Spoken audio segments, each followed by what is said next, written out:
Hey, Brown Beauties. Welcome to Living Inflammation Free with me, Andretta Robinson, your functional nutrition health coach. And I'm Akila Harvey. We are your mother-daughter hosts, bringing two different generations together bi-weekly to give you easy, actionable steps to help rid your body of chronic inflammation.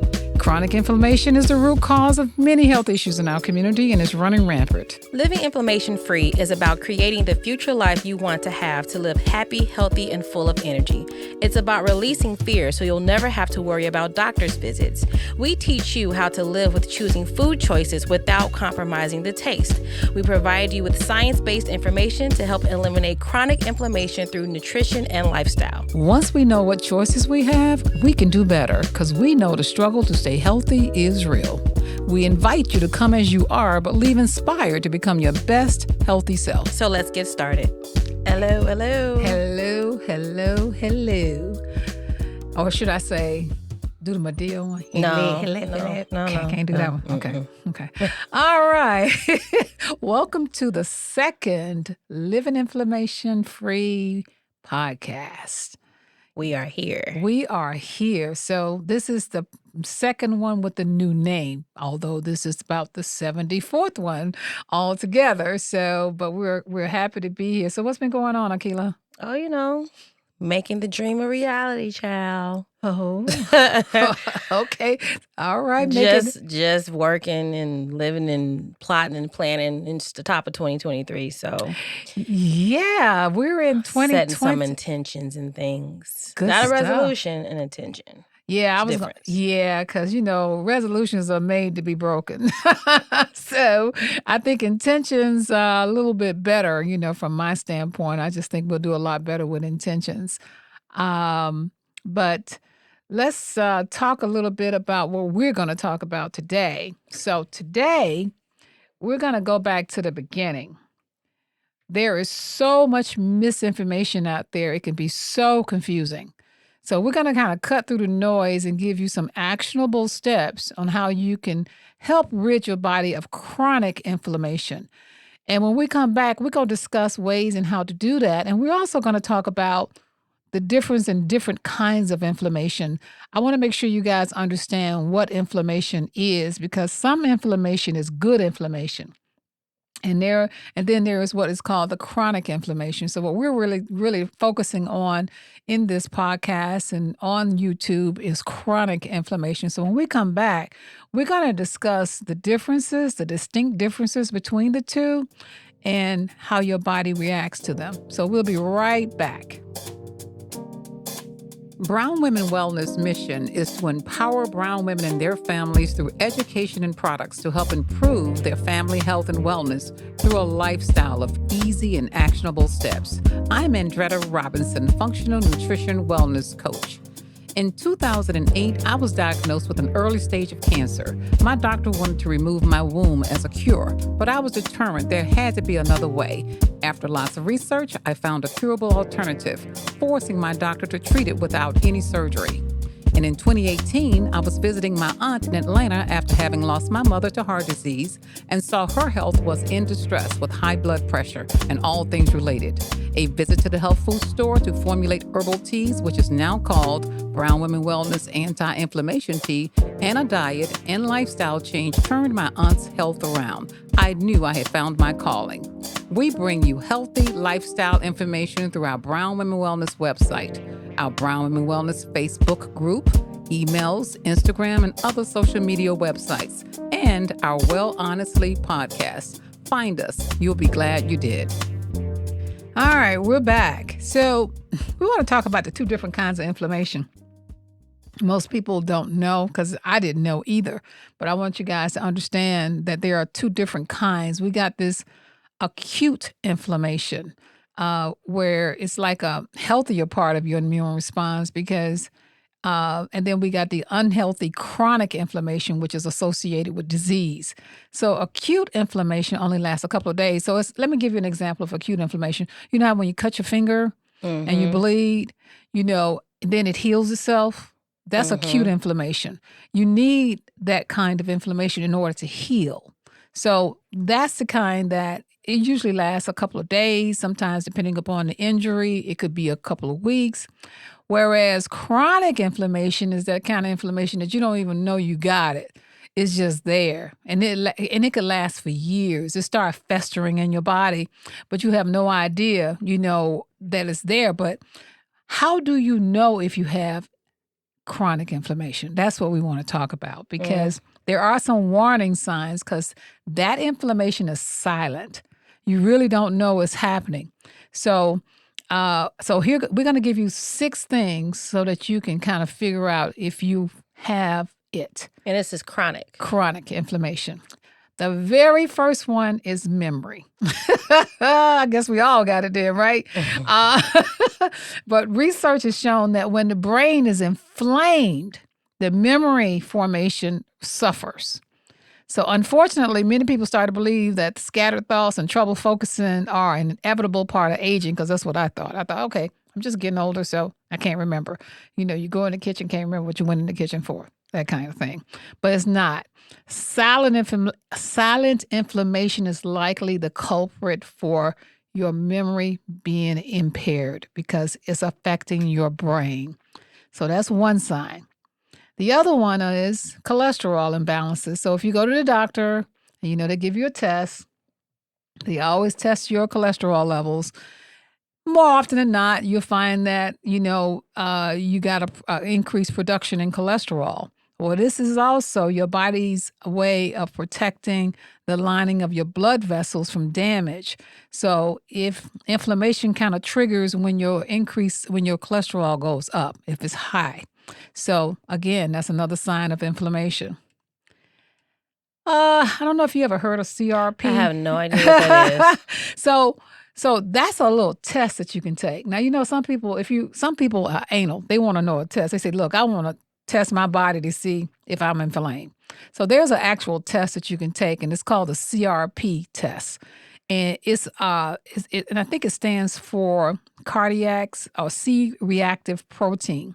So they check the levels of the proteins in your body that's present to see if you have high levels of inflammation. So that's an actual test that you can actually ask your doctor for.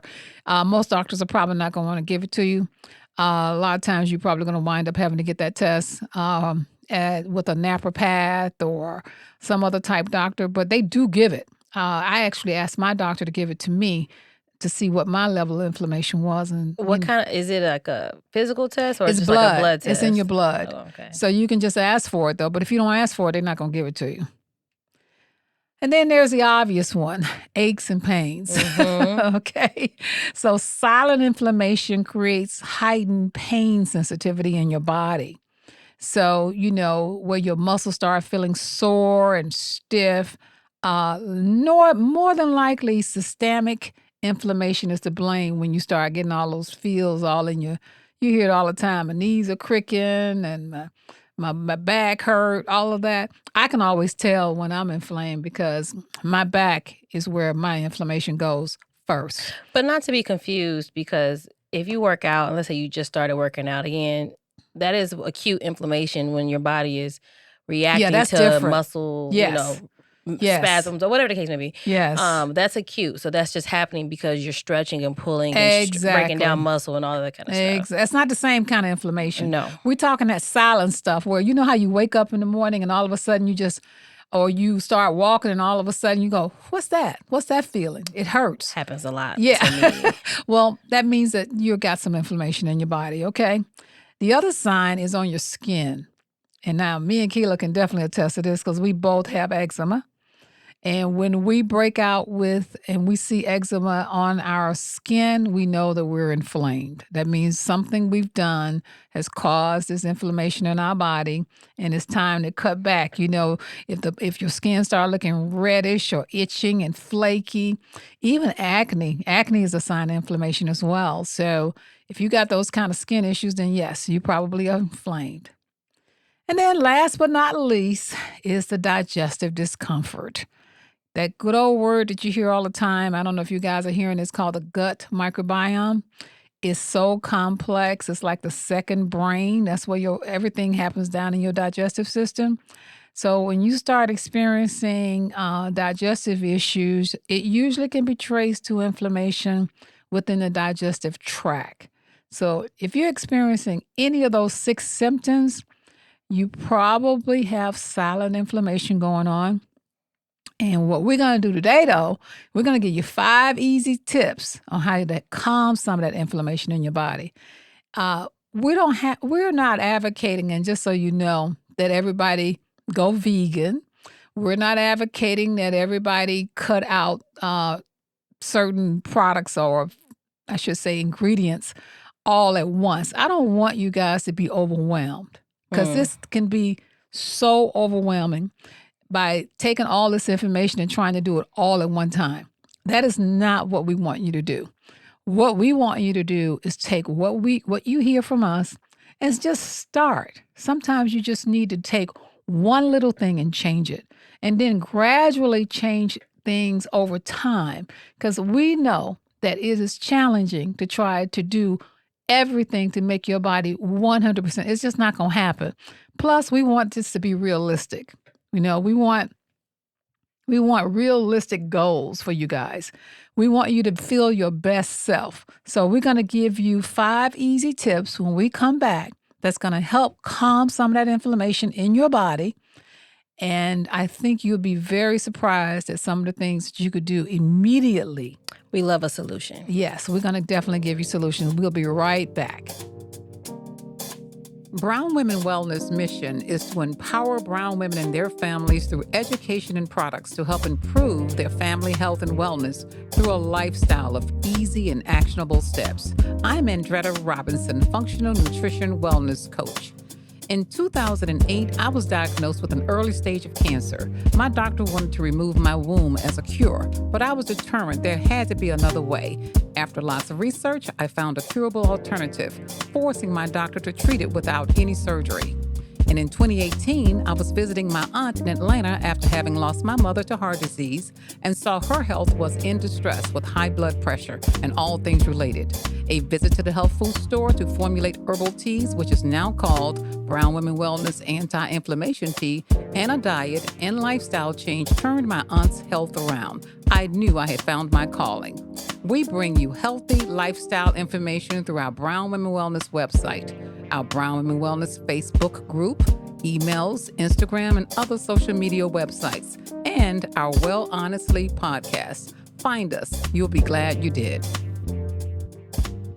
Okay, so. All right. Well, let's start with step 1. Okay. So one of the first things you can do to calm some of that inflammation that's chronic is to cut the processed meats, especially red meats. Now, let me just say this. I love red meat. I think I like red meat more than I like chicken. Like I can eat steak, bison, any cut of steak, lamb. I like all of it. And I like beef bacon. And I have noticed, I've cut back on that quite a bit, and I've noticed the difference. And so if you're a red meat lover like me, this gets cute because, you just like what you like. But tell us why cutting back on that is a solution. I mean, first of all, it's processed meats we're mostly talking about. What do you mean by processed meat? Hold on a second. A good steak, processed meat is that meat that you have to add things to make it what it is. I like a hamburger. Okay. Hamburgers, believe it or not, is a processed meat because they are grinding up the beef and they're adding things to it and it becomes processed. As opposed to a steak, is all meat. So a steak is not processed. Bacon is processed. And everybody loves bacon, okay? But bacon is processed because in order to make the bacon, they have to grind up meat to make the bacon. So, and then they add things to it. It's all those additives that they add to it that makes it become a processed meat. So all I'm saying to you is cut back. I didn't say cut out. I said cut back. I have an 80-20 rule on stuff. So if you can take this and instead of eating bacon every day, instead of eating a hamburger 2 or 3 times a week or steak, why not just have red meat maybe once a week or maybe twice Maybe if it's all you're eating and only meat you're eating is red meat, then twice a week. That's my 80-20 rule. Okay, so so bacon and burgers and sausages, though, those are processed meats. Those are the ones we want you to cut back on because studies have shown that it is a risk. In America, this red meat causes inflammation in your body, especially colorectal cancer, and it's on the rise. So eating too much red meat can be bad for your health. It's just it's great. We love it, but cut back on it. That's all we're saying. Okay. Next is the gut. Oh, I'm sorry. The gut is still part of the red meat. Cut back on sodium intake. Salt. That's number 2. Number 2. Whew, this is a big one because salt is in everything. If it comes in a can, a box, a bag, it's got sodium in it. Okay. In addition to the salt that you add to your food. So sodium is used to preserve food. And we eat about 3,400 milligrams of sodium per day when the guidelines is only 2,300 milligrams per day, which is about, guess what, 1 teaspoon of salt per day. Yes. That's what they recommend, 1 teaspoon of salt per day. 1 teaspoon of salt is less than 2,300 milligrams. But that's still like... That's what they recommend. 2,300 milligrams, to put it in context, like if you like Wingstop, I found this out recently. If you like Wingstop, the lemon pepper wings to be exact, 1 wing, and they're like not the whole wing, it's like a drum or a flat. So either one of those is 210 milligrams per wing. Typically, you order those in like orders of 5 or 10, just because that's just how they come, or upwards. So if you do 210 times 5 times 10, and you eating about 8-9 wings, that's in one setting. So let's say you eat Wingstop for dinner, whatever you have for lunch and breakfast and snacks. Don't forget about the fries you have with it. You've maxed out beyond this so-called recommended this level. And so, but the bottom line is salt, by the way. There are some people who argue with me and they'll say, well, I eat a good salt. I should be fine. Pink Himalayan salt, the sea salts.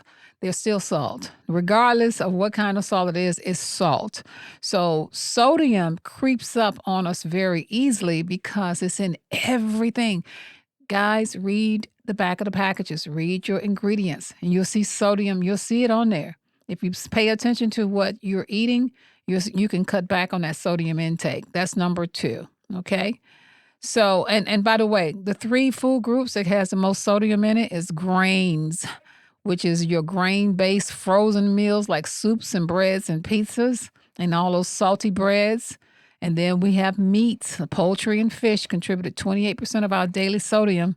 And then, believe it or not, vegetables have a lot of sodium, especially if you buy them in a bag or you buy them in a can or you buy them frozen. They use sodium to preserve the food. That's why it's in everything. They don't use it so much for you to taste good. That's too, but it also is a preservative, just so you know. Okay. Oh, and one last thing we have to add about sodium, and everybody already probably know this, but it does add to high blood pressure. So that's another reason to cut back. So all those things sodium is just one of the biggies for inflammation. So cut back on sodium. Then here's number 3. There's something you can do to help your inflammation, and is add cruciferous. Am I saying that right, Keela? Cruciferous greens. Green. The darker the green, the better it is for beating inflammation. And the recommended daily intake of greens, guys, is 2 cups per day. 2 cups of greens.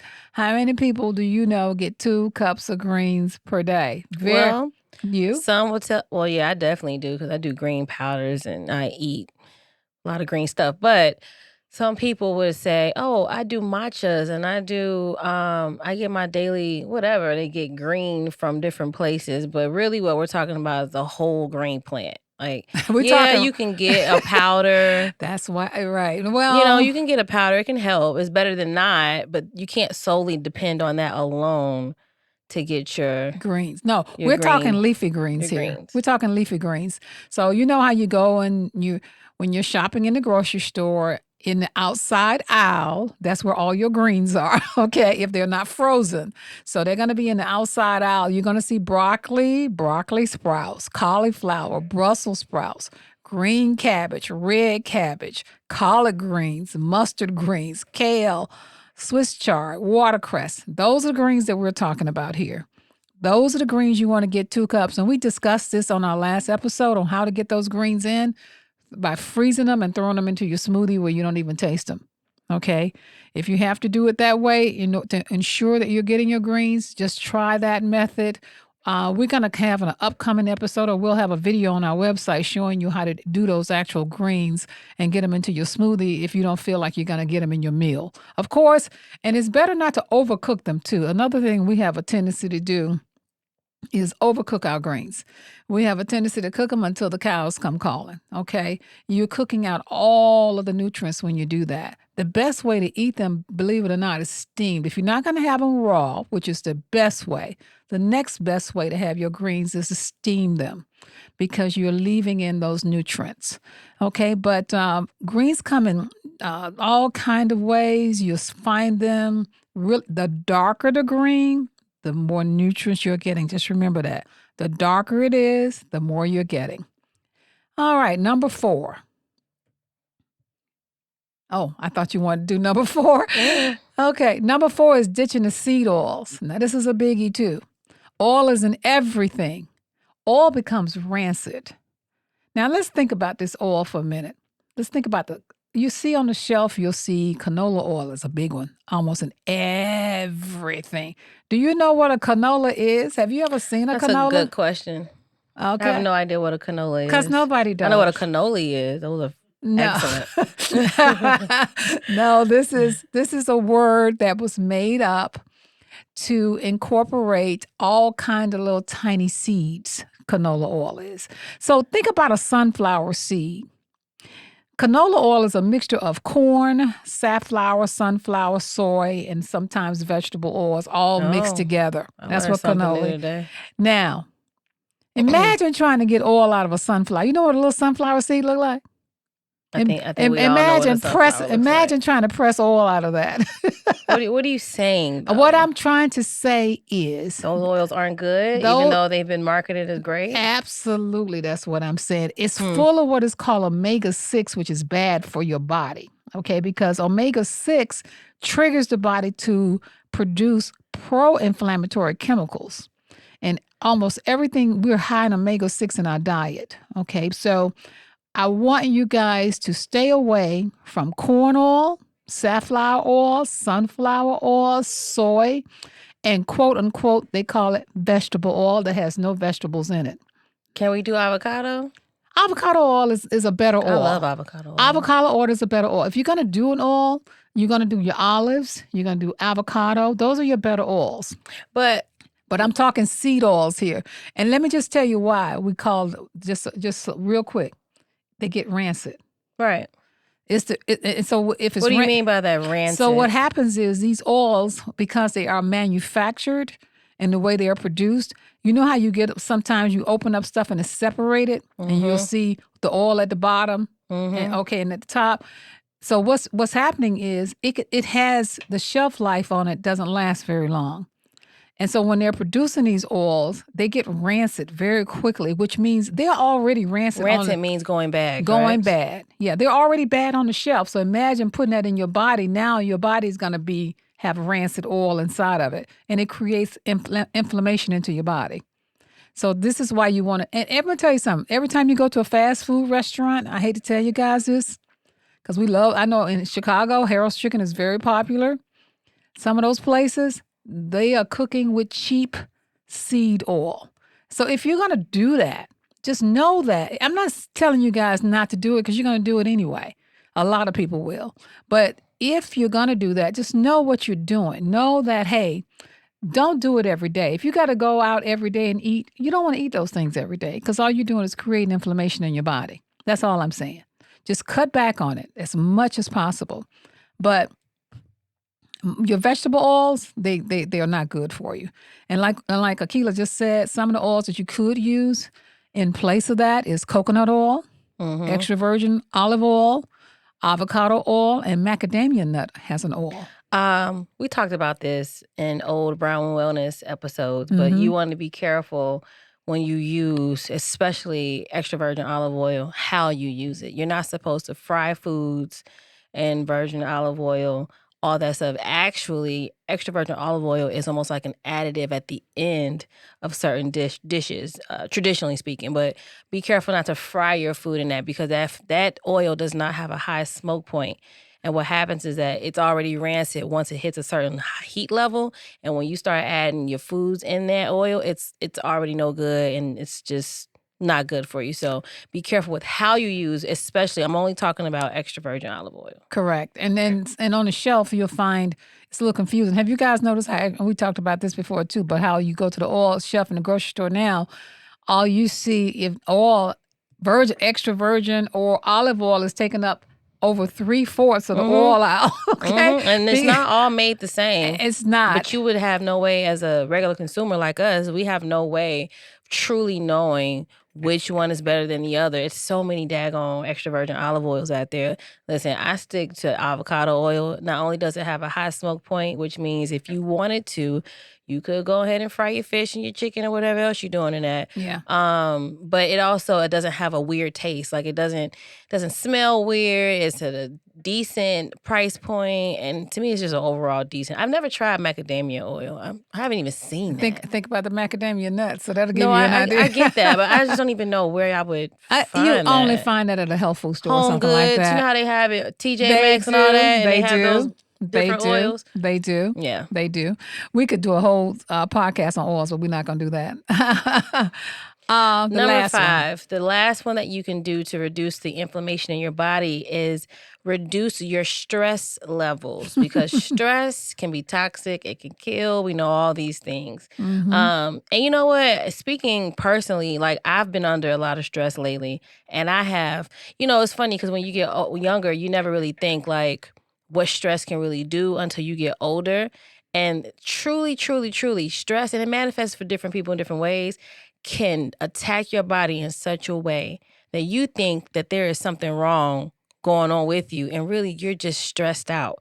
Like, these weird aches and pains you feel in your chest or your arm, or, why is this feeling? All of that, if you think about where you are in your life and what's really causing you trouble, and on a consistent basis, that is called chronic stress. And that will definitely lead to inflammation of all those pains. Yes. That's inflammation caused by stress. Stop stressing as much as you possibly can. Yeah, prolonged stress leads to hyper psychological levels of cortisol. So everybody's got cortisol is a hormone, and it puts you in that fight or flight state when you're stressed out. Mm-hmm. So you want to be, and what can you do to eliminate some of the stress? Oh, I have some great ideas. Oh, well, let's hear them. So I was under a very high cortisol level. Like, no matter what I would try to do, I would always be, my stress levels just would not go down. And you can't sleep either when you're under those. Sleep was a really bad one for me. And I mean, everybody needs sleep, but me specifically, I have learned that if I don't get, it doesn't have to be 8, 10 hour, all that. It doesn't have to be all that, but it just needs to be a good quality of sleep. I don't operate the best. Like, my anxiety can get higher, right? So I don't know. I was sitting down one day and I was tired of being stressed out. Like, even though I didn't even want to be stressed anymore. I was like, okay, I'm trying to let this go.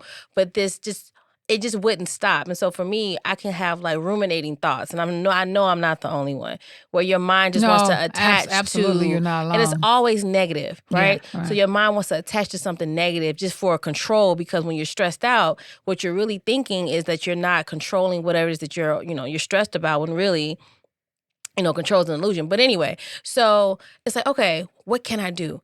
So I did in a meditation. So we talked about this before in some of our previous episodes, but there's an app called Insight Timer, and it's a meditation app, and it's guided meditations. There's music meditations. There's challenges for meditation. If you have a difficulty with, I said, I can't meditate, like one of my friends, like, I just can't do that. My mind goes everywhere. Everybody's mind goes everywhere. You have to strengthen it, and you have to learn how to meditate. But anyway, this particular thing that I did was a whole body reset. It was 45 minutes. I told my mother Ooh, about this. It was 45 minutes, minutes. but that's how I knew that I was so over it and so over feeling weird and stressed out and trying to calm down. My body just wouldn't do it. So I had to put myself on the couch. I put my headphones on. I did 45 minutes. Let me tell you something. Did it reset you? Let me tell you something. Reset is not even the word. First of all, I went to heaven even though I wasn't dead. That's a whole nother story for another day. Because the guy had me talking, Or you floating? Listen, he said, okay, imagine that you're like at the water and you got the sounds in the background. And the thing about meditation is that in life, there's frequencies. And so he had certain frequencies playing in the background that would hit to the subconscious. So I'm just sitting there and he's telling me what to do in my mind. So it's keeping my mind focused on what he's telling me to do. And I'm not, wandering off and thinking about other things. And I'm floating to the air and I'm dancing in blues and greens and I'm meeting my higher self and these angels and these guides. And cool. Consciously I'm like, That's what the cool. hell? Right. Like, and consciously I'm like, okay, but I'm actually doing it. Like I can visualize it anyway. And that's key right there, what you just said. I did. Visualize and what it. he does is he helped me to get into the visualization mode. Like okay. You just don't close your eyes and get there. You have to breathe. You have to kind of just be still, and you have to be, again, guided meditation. Right. I got up off that couch. It was almost like everything that I was stressed about, or all those feelings and all that just went away. So I felt like my old regular self. So you're saying that meditation is a key.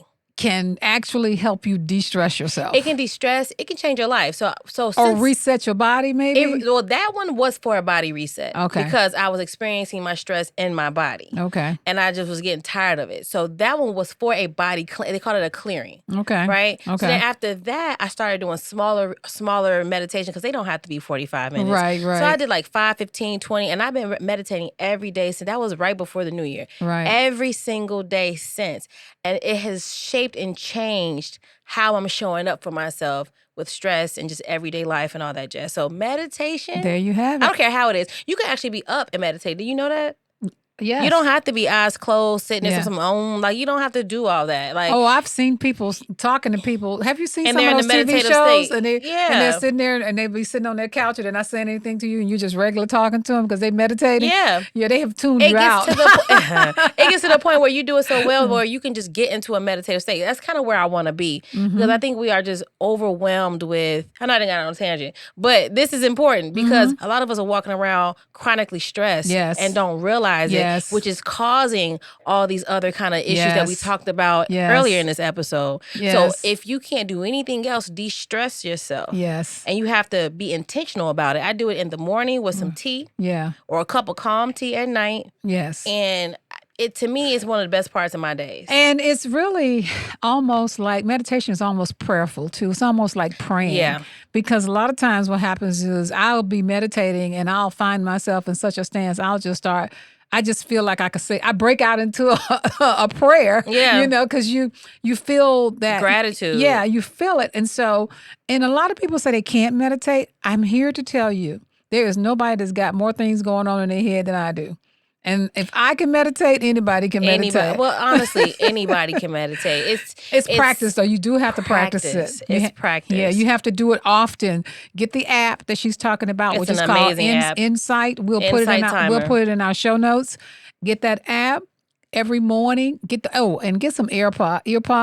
Get something that will drown out anything else around you. That helps a lot. Any kind of headphones will do. Yeah. It does help to cancel it out. And just try. And sometimes I'll just sit there and I'll just be like, I'm not feeling it today, but I just keep going. Yeah. Because it's actually still doing something for you subconsciously, even if you don't feel like you're gotten the full benefits of it. There's a benefit in just sitting still. This morning, I did my meditation on financial abundance that I used to do. I remember started doing it about 5 years ago, and I noticed my life changed, took a dramatic turn. Yeah. And so I said, let me go back. I went into my apps and found that old app, and I said, let me listen to that. I think I even sent you the text on it. You sent me a soliloquy, a book. I couldn't. It was long. It was long. I said no. But that was the written version of the audio version. But nevertheless, and then one more thing I want to touch on: grief. Grief is big right now. There's 2022. We're losing so many people close to us, and we're walking around in just profound grief. I have a colleague that I shared something with her this morning. We had a very long conversation, and she said, I look good, I talk good, and I show up for people when I want to, but inside I'm dark, and it's grief. And I asked her, I said, have you ever leaned into your grief? Have you actually grieved? Well, no, because I have 2 kids and I have to show up for them. That's something that we have a tendency to do, is put ourselves last instead of putting ourselves first, and grieve.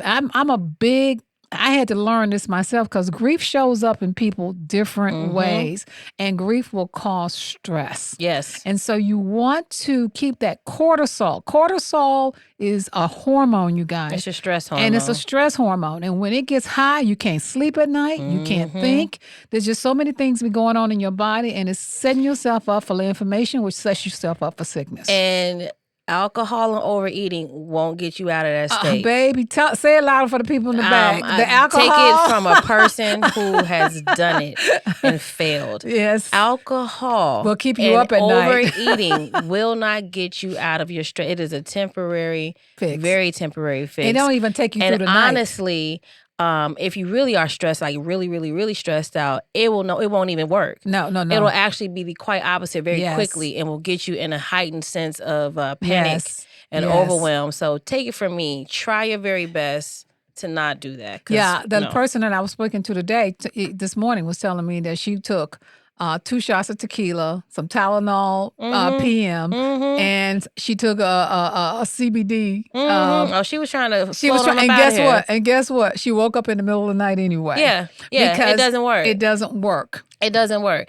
It's a prolonged practice. So de-stressing is a practice. Just like stress can happen over time, de-stressing has to happen over time. There's nothing that's just going to magically work and then you're just de-stressed. Yeah. You have to practice these things daily to get yourself back into alignment. Absolutely. So now you guys know all about inflammation. You know a few things you can do about it. Now, in upcoming episodes, we're going to get more in-depth about this stuff. We're going to go more in-depth about your food choices, recipes, and ways to calm inflammation down through food. And on our next episode, we're going to talk about how to make the anti-inflammation salad savory so that you can want to eat one every day. So we're going to have those things coming up. We appreciate you guys for listening today.